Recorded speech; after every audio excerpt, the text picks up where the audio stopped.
There was already someone inside that house. No one had invited them. No one had ever seen them. And yet, they were there. On the snow, there were footprints. They started from the forest and led straight toward the farm. The steps were steady. The path was direct, as if whoever made them knew exactly where they were going. But then, something didn't make sense. There were no footprints leading back. Nothing. It was as if someone had walked into that house and never came out. At night, strange sounds came from the attic. Slow footsteps, something moving above the ceiling. But whenever they checked, there was no one there. And then, a few days later, every member of that family was found dead. But that's not what makes this case so terrifying. It's what came after. The killer didn't run. Instead, it seemed like they stayed inside that house for days. So the question becomes this: that night, how many people were actually inside that farm?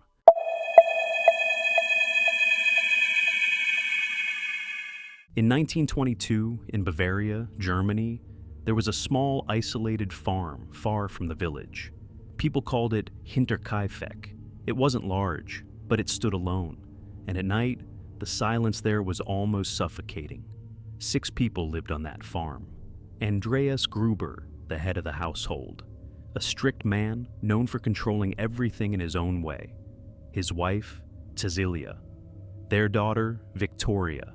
And Victoria's 2 children, young Cecilia and 2-year-old Joseph. And finally, a new maid, Maria. 6 people living together in what appeared to be an ordinary home.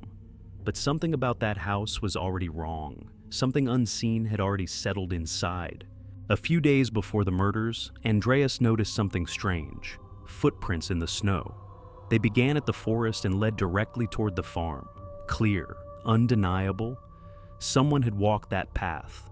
But then came the problem. The footprints stopped. There were no tracks leading back into the forest, no return, which meant someone had entered the farm but never left. This wasn't just about the house. It meant someone could still be somewhere on the property. Andreas told the neighbors. He said it felt like someone was hiding nearby, but he never called the police. Even when people offered help, he refused. He felt uneasy, but he kept that fear to himself. And that decision may have changed everything. Around the same time, something else happened inside the house. A key went missing. It was one they used every day, always kept in the same place. But suddenly, it was gone. At first, it didn't seem important. Maybe it was misplaced. Maybe it would turn up. But it didn't. And slowly, everything began to connect. The footprints, the sounds in the attic, the missing key. Put together, they pointed to one possibility. Someone had approached the house, and more importantly, someone had already gotten inside. Not by force, but with access. And once inside, they may have never left. At night, there were sounds. Not outside, inside, from the attic. Slow movement, like footsteps carefully shifting across the ceiling. They checked. No one was there. But the sounds never stopped. They kept coming. The previous maid had already left the house because of them.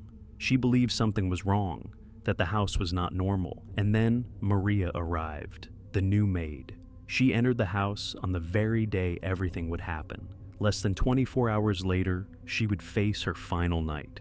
Because that night, something inside the house was already moving. On the night of March 31st, 1922, something began inside that farm, quietly, almost without resistance. According to records and later reconstruction, the family was not attacked all at once. They were led out, one by one, toward the barn, as if someone had called them, as if they stepped outside to check something. The first person went out, and never came back. Then another followed, and then another, and another. If you think about it, something doesn't feel right. One person disappears, but no one panics, no one runs. Instead, the next person walks out into the same darkness, and then the next. Was it coincidence, or was someone guiding them, drawing them out one by one. In the end, Andreas, Cecilia, Victoria, and young Cecilia were all found inside the barn. They did not fall together. They were attacked over time, one after another, and then their bodies were found covered with hay and wooden boards. This could have been an attempt to hide them, but it could also mean something else, that the killer did not want to see them, did not want to face what had been done. That behavior felt strangely calm and strangely emotional at the same time. And then there was the weapon, a pickaxe. But what matters most is this. It was not brought from outside. It was already there, a tool from the farm itself. In fact, it was one Andreas himself had repaired and used, which means the killer knew that farm, knew where things were, knew how the place worked, and even in that moment, never panicked. This was not chaos, it was familiarity. It didn't end in the barn. There were still two people inside the house, Joseph and Maria. Joseph was found in Victoria's room, inside a baby carriage, lying there as if nothing had happened. Maria was found in her own room. This was not a sudden explosion of violence. This was deliberate. After the barn, the killer returned inside, moved through the house, found the remaining people. This required knowledge of the layout, of the rooms, of where everyone would be. And then there was one detail, quiet, but impossible to forget. Young Cecilia found in the barn. It is said that in her hand, there in the clump of her own hair. You don't need to describe what happened. You can feel it. She was alone, completely alone, in a place where someone else may have still been present, and no one came, no one could help. That silence, that isolation, is what makes this moment linger. This is what makes this case different. It wasn't just the murders, it was what came after. The killer did not leave. For days, the farm continued to function. The animals were fed. And according to records, even the cows were milked, because if they were not, they would cry out, loudly, loud enough for neighbors to notice, which means someone was there, calm, careful, in control, someone who understood the farm completely. Food disappeared from the kitchen. The fireplace was used. Outside, newspapers piled up. Mail was left untouched. From the outside, it looked like an empty house. But inside, someone was still living there, eating, moving, taking care of things, as if nothing had happened, as if the house still belonged to them. So then, how long had they known that place? And how long had they been inside it? The murders happened on March 31st, but they were not discovered immediately. Days passed. People started to notice. Young Cecilia did not show up at school. The family did not attend church. The farm went silent, but no one went in right away. It was isolated, far from others, easy to ignore for a little while. And during those days, inside that house, there were only two things: the dead, and possibly the one who had done it, still there. And yet, no one knew.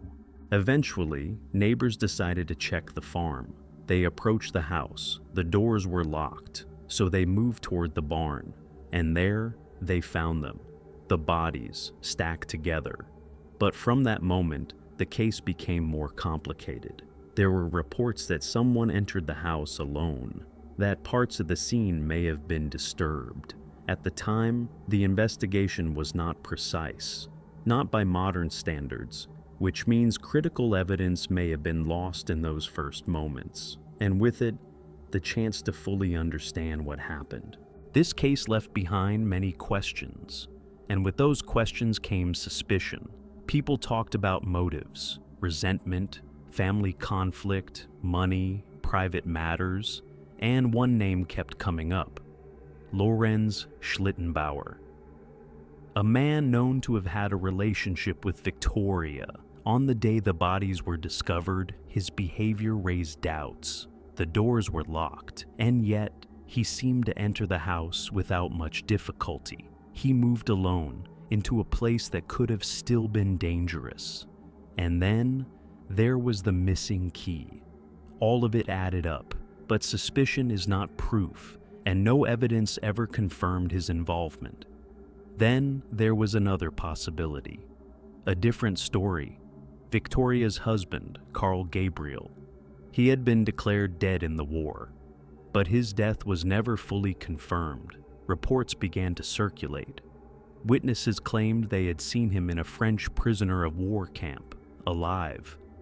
If that were true, and if he had returned to the farm, then everything would change. But once again, there was no proof. In the end, no one was ever officially identified as the killer. The police investigated for a long time. They followed every possible lead, considered every theory, but nothing was ever confirmed. The crime scene had already been disturbed, and in those early hours, critical evidence may have disappeared. At the time, forensic science was limited, too limited to explain what had happened here. What remained were details, unanswered, unresolved. The footprints that led in but never out, the sounds in the attic, the missing key, and most of all, the fact that someone stayed inside that house for days. All of it points to something, but nothing explains it. About a year later, the farm was demolished, and during that process, something was found. Beneath the attic floorboards, there was a hidden space, not a random gap, not an accident, but a space large enough for a person to stay, to hide. And inside that space, the weapon was found, the pickaxe, the same tool from the farm. That discovery changes everything, because it suggests one possibility. The killer was inside the house, not just for a moment, but for a long time, while the family was still alive, and even after they were gone, in the same space, silent, watching, above them. And there is one final detail in this case, a record that remained until the very end. During the investigation, reports indicated that the victim's head areas had been severely damaged, so the authorities separated those parts for further examination.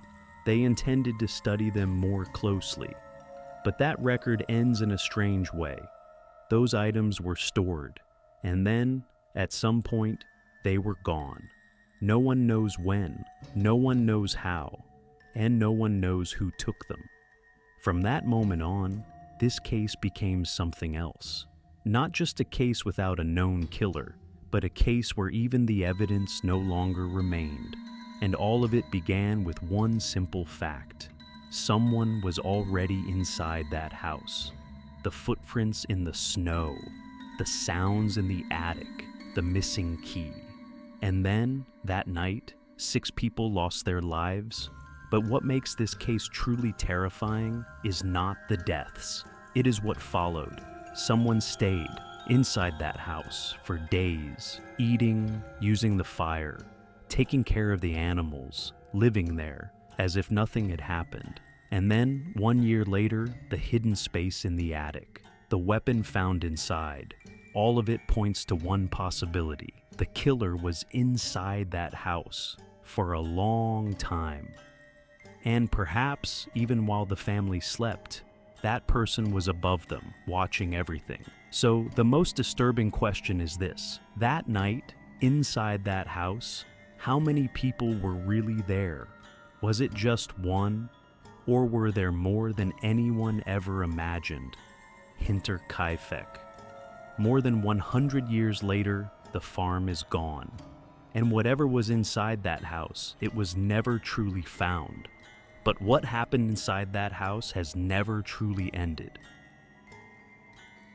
If this story left you wondering, the next one is waiting for you. Subscribe and stay with us.